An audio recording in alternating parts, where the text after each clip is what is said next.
Did you say that there has to be more than one boat out, or there often are fleets of boats? Yeah, I've never seen them go out with one boat, and I think that's a safety issue, really, because often if they harpoon a whale, the boat often capsizes, or the boat is driven down into the water, and so I'm guessing, though I don't know for sure, that it's a safety issue, right? Well, then would it be fair to say that there are two levels or two scales of cooperation? There's men and Okay, so we've done any of these analyses looking at men who hunt on the same day in the same fleet, but not on the same boat. Oh, well, I did an analysis.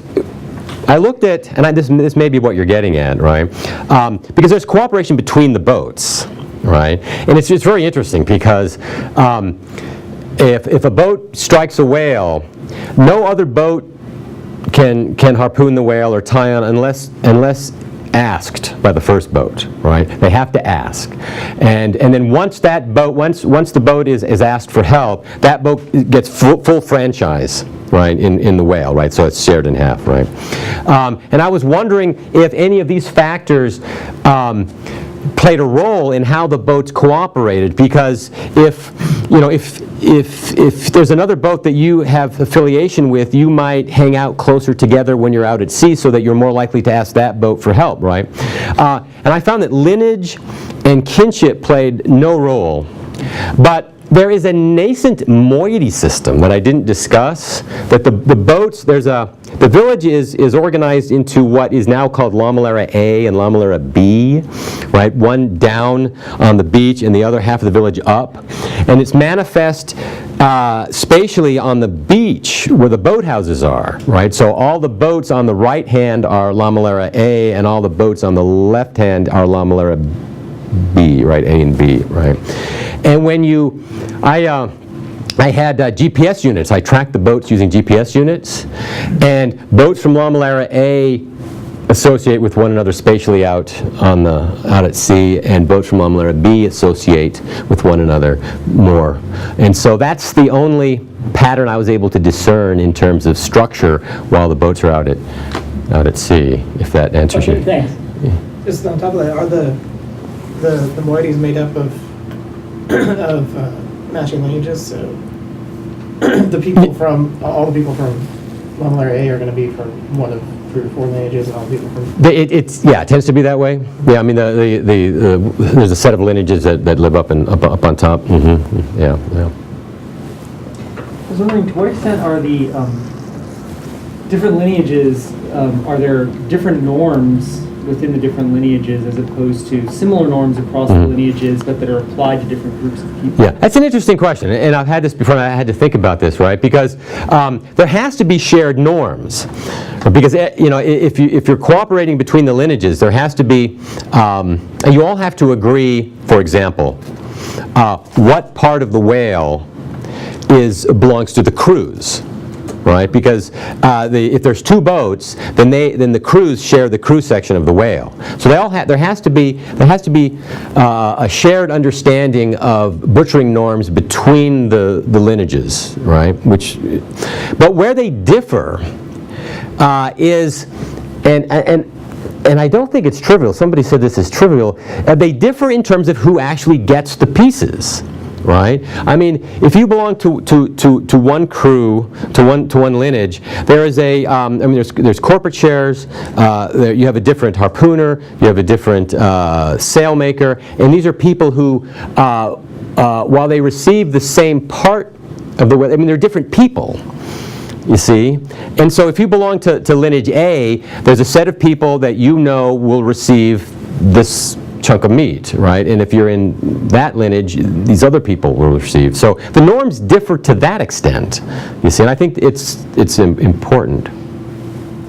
So I'm amazed that only explains 10% of the variation, and your student shows it might be even less. Yeah. So it almost seems like there's an alternative explanation here, which is that they're distributing themselves rather than collecting across lineages. So could it be, if I have 10 sons, my best strategy for getting the best cuts of meat is to have my 10 sons on different boats, so that once any one of those boats comes back, you at least get some of the price cuts or something. Yeah, they do talk about that. They do talk about a sort of portfolio of opportunities to reduce variance.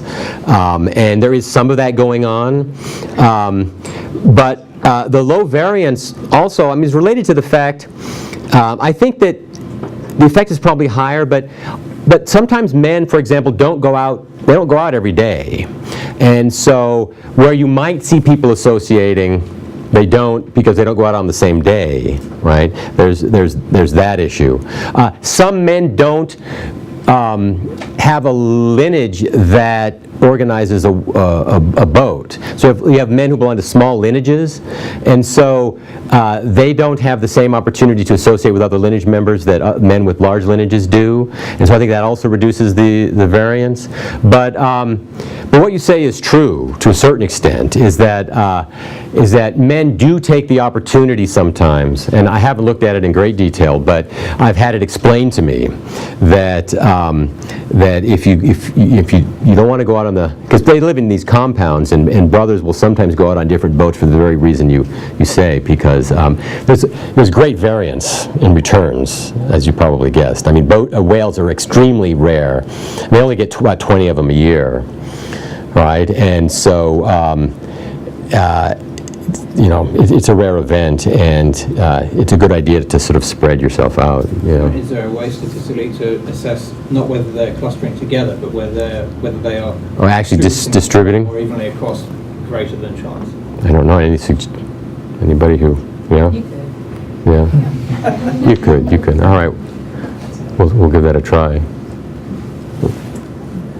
have some approximate questions. So I'm wondering what is that ownership, or whether if there's ownership of the ship, the boat, and also you're proposing that the cooperation within lineage is a way to solve the coordination problem or assortment problem. But is there anyone like a leader role of this boat who will choose or decide which man will be included in this crew, and like what is the age range and what is the technique and strength, the physical strength that they can be included in this Okay. Well, those are some good questions. There is in terms of ownership, the boat is owned corporately by the lineage, by the subclan, right? And this is common in sort of lineage systems where you have land or some piece of technology, and so it's owned corporately by everybody. No person owns it. There is a person called the tèna, which means boat owner, but he's not really an owner, right? I mean, they use that term, but he doesn't own the boat. He's like a coach, if you want to use a sports analogy. He doesn't go out whaling, and he can, but he rarely does. He's usually an older guy, and he's like the nexus of the team, and he motivates them. He goes around the night before to make sure everyone's down on the beach, and during the off season he tries to get a crew together to make sure that people are going to commit to whaling that season. And but he's not the owner. He's like I said, like a coach, and he gets a share whether he goes out or not. But and what was the final question was? The physical attributes. Yeah, so I'm wondering whether the assortment is kind of a voluntary thing that equates to everybody, or is there any leader role of somebody decide who we're going to include in this group? Oh, in terms of, well, I think the tèna is he, like I said, during the off season he goes and he recruits people. I don't know if that's what you're asking. He recruits people during the off season. A key issue is having a harpooner, because harpooners are like quarterbacks, really. Again, the sports analogy, right? You have to have, and they're extremely skilled, athletic people who, and you need to have an excellent harpooner, and if you don't have a harpooner, it doesn't matter how many other crew members you have. And one of the interesting things I found is that there's no specific share that goes to the harpooner. The harpooner gets a normal crew share, right, which is kind of surprising. However, they're more likely to receive corporate shares, right? And I hadn't talked about this too much, but the clan has what are called what I call corporate shares, and they can give these out. They often give them to widows, or they give them to harpooners who they want to maintain in good favor. And so if you look at, I did an analysis where you look at the amount of effort that is put given the amount of return, and harpooners are receiving preferential amounts of meat, though because of these corporate shares, basically. And so the corporation are using these as tools. You know, it's like giving stock options to a CEO or something.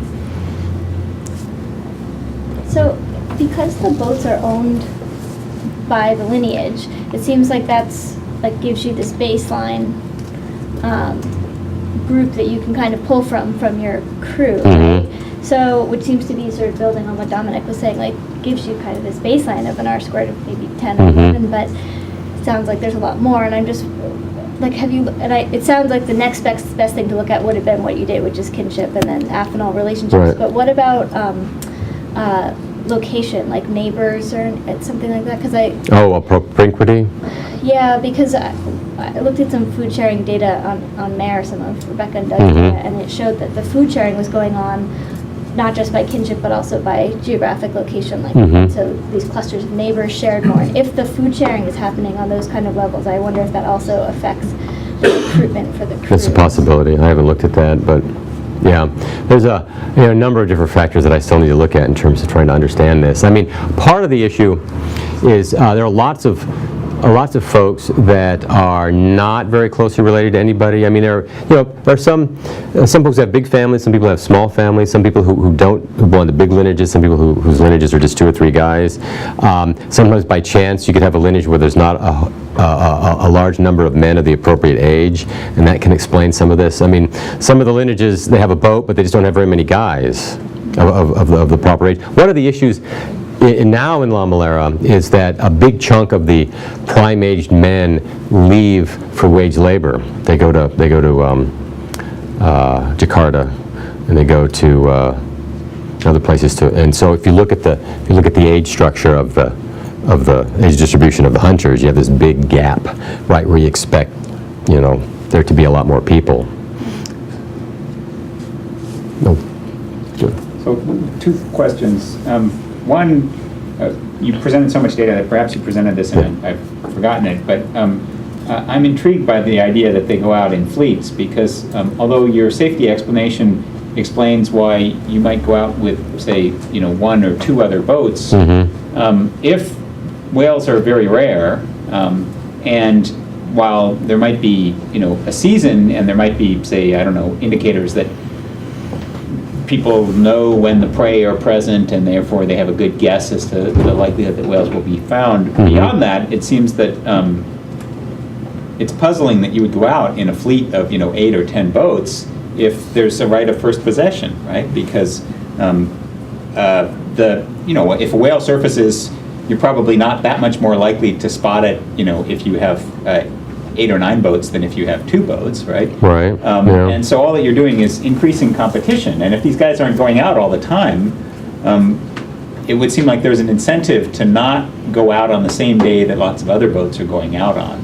That is, you have an incentive to coordinate with a couple of boats for safety, but you don't have an incentive to race them all on the same day if guys aren't going out every day, right? If guys are going out every day, then it's a gold rush and you just got to get there, period. But if they're not going out every day, then it's kind of surprising that they do that. So I wonder what explains why they're all choosing to go, or I mean, maybe that was just a nice photograph, but large fleets are rare, and there are 2 or 3 boats. I don't know. Yeah. I mean, I took that picture because it was so spectacular, and there were lots of boats. I mean, like I said, I don't have the data off the top of my head, but between 2 and 20, and I can't remember exactly what the average was, probably 6 or 7, But it seems high, given if your guy spots the whale at the same time as their guy spots the whale, but they're 100 meters closer, then you might as well not have gone out there. Yeah, it's true, but and now that I think about it.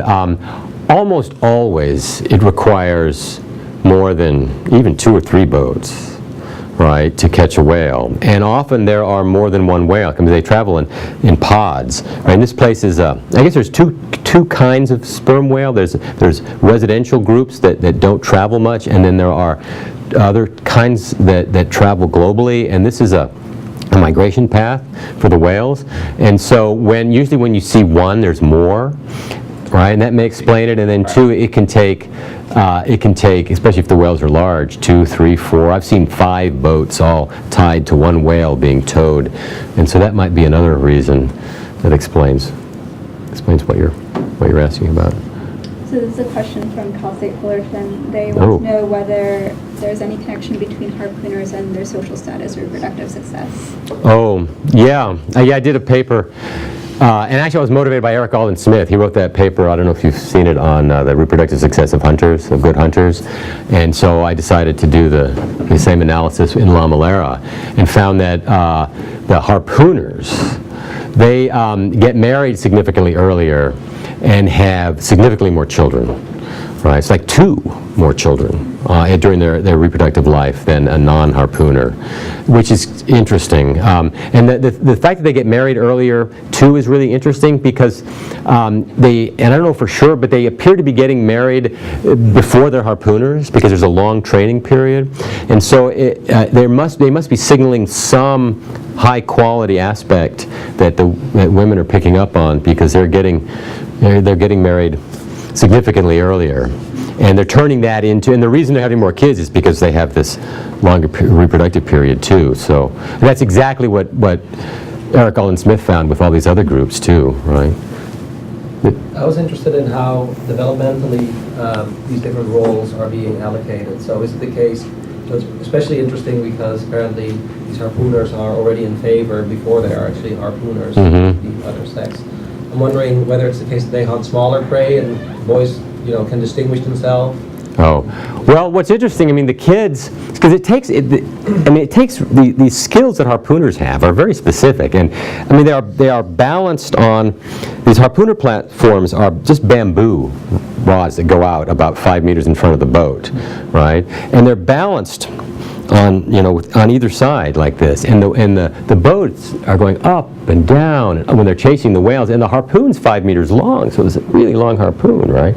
And so it takes these skills, and the kids, what they do when they're playing whaler and they're playing is that they get these little surfboards on the surf, and they ride the surfboards in, and they practice harpooning rocks and shells and things like that. So there is that, and these are little teeny kids, so they're doing it right from early. So maybe it's easy to identify those skills early on because all the kids are doing it, but not all the kids become harpooners, right? And it's not as if harpooners' sons are more likely to be harpooners either. I don't have this anecdotal evidence. It doesn't seem that to be the case. But this guy was. I have 2 questions, and they both involve matrilineality. This is a bride wealth exchange society. And I'm wondering if there are cases where if the bride wealth is not yet fully paid off, children don't belong to a matrilineage rather than a patrilineage, which would make it somewhat questionable to call the whole society patrilineal. Oh. And secondly, the other significant economic activity in this community is weaving. Weaving, right. I wonder if you looked at women's activities at all to see whether they are organized in a similar manner or whether the sharing and transmission of weaving skills follows a matrilineage rather than a patrilineage. Okay, yeah, they do practice bride wealth, and you know what the item is that they give? You see, textiles for ivory, probably. Ivory. Well, yeah, the bride wealth that the males have to provide is elephant tusks, and it's really interesting because there are no elephants on the island, right? So it's really it's this, if you can get an elephant tusk, well then you're obviously worthy, and they have to travel, and some of the elephant tusks are maintained within the families, and so fathers will give the elephant tusks for their sons. But I don't know the answer to your questions. I mean, I don't know that if I don't know if the bride wealth isn't provided in full, whether that has an impact on membership. And so membership of the children produced by the... Yeah, you sometimes find weaving households where because the bride wealth hasn't been paid off, it essentially creates a household that's a matrilineage. And I don't know what the sons are doing Yeah. these cases. No, I don't. So I don't know whether there's two separate systems running here, or? No, it'd be really interesting to know, because yeah, you're right. I didn't talk about the women, and I've been criticized before for not paying very much attention to the women in Lamalera, but they, in a lot of places where men are engaged in a lot of hunting, the women are engaged in technology production. I mean, and these women are known for their fine weaving. They weave sarongs, which are beautiful, and they're used all over that part of Indonesia for bride price. And but I don't know anything about that other than that. Sorry. Sorry, kind of follow up with Man's question. So besides the role of harpooner, is other people who have like Specialized tasks? Yeah. Yeah. There's a harpooner. There's a harpooner's assistant. There are 2 bailers. There's a helmsman, and then there are rowers. Right. So I mean, if their tasks or skills are specifically when they're have training in hunting together, how do you think sharing the same lineage can improve their efficiency in hunting together in that boat? Well, I don't know. I know that the harpooner's assistants are often considered to be apprentices. I mean, they have the goal of becoming a harpooner someday, and I don't know if harpooner's assistants are more likely to belong to the same lineage as the harpooner. So I can't really answer that question. So I have a couple questions about the setup. Is there an optimal group size? So yes, the mean was about 11 for a crew, but is there a point at which your average return is reduced because of Well, you see, the trouble I had is, I mean, we were there 1 year, which seems like a long time, but it was unfortunate that the year we were there, they killed fewer, like the least, 3 whales basically, right, which is the fewest they'd killed in about 25 years, right? So, I mean, if you look at the return rates by group size, it essentially goes down. As group size goes up, return rates go down, right? Per capita return rates, right? We just don't have a large enough sample to determine if there's an optimal group size. There may be, but we would have to have a much larger sample, and I just don't know. I mean, the mean was 11, like I said, but there's no sense that you have success rates also as well, right? So but going out and not people also went out and didn't failure rates. Failure rates. Well, we have complete failure rates. I mean, they do get manta ray, the ray, but if I remember, I think I did the analysis. I don't think there was any relationship between group size and success rate. Again, it may be related to small samples. And then what's the opportunity cost? Like what is the coordination that's involved? So if somebody actually, do people show up on the beach and find out that everybody else has failed them? Or Sometimes. And what is the opportunity cost there? Like what would they otherwise be doing? Well, I mean, and I wrote one paper, I mean, one option would be to go fishing by yourself, right? It's the equivalent of doing hair, right? You have small canoes, you can do hook and line and net fishing. Return rates from that activity are about half, right? Can you choose to do so? Can you choose to start that enterprise once you've been stood up? Sure, you can. And so, I mean, there are opportunity costs. Men often don't. Often, when it comes to that, people tended to specialize in the hook and line fishing, which is kind of, you wonder why do it at all if the return rates are lower. And I don't have an answer to that question, but people tend to specialize in hook and line fishing from these small boats, a small subset of men, and the whalers, when they got stood up, basically usually just went home and went back to bed, basically. Those are return rates after accounting for the failures, like including the 0. Yeah.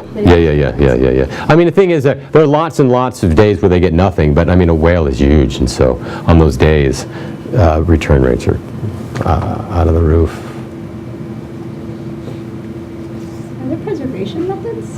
They dry them. Yeah, they have, I don't have any pictures, but yeah, the day after a whale is caught, the beach is just covered with drying racks. And they don't eat, again, I don't have quantitative data on this, they don't eat a lot of it. They trade some large proportion away for carbohydrates. These really cool barter markets where, I mean, there's no cash, it's all trade. And specific trading partners, the women do this, right? So a lot of it's traded away. Whale doesn't taste that good either. I don't know if that, so they like it, but I didn't like it.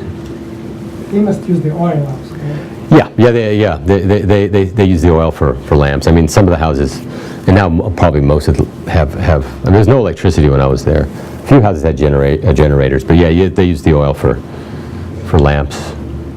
It's great. Okay, I think we're going to end it there. Great. All right, thanks.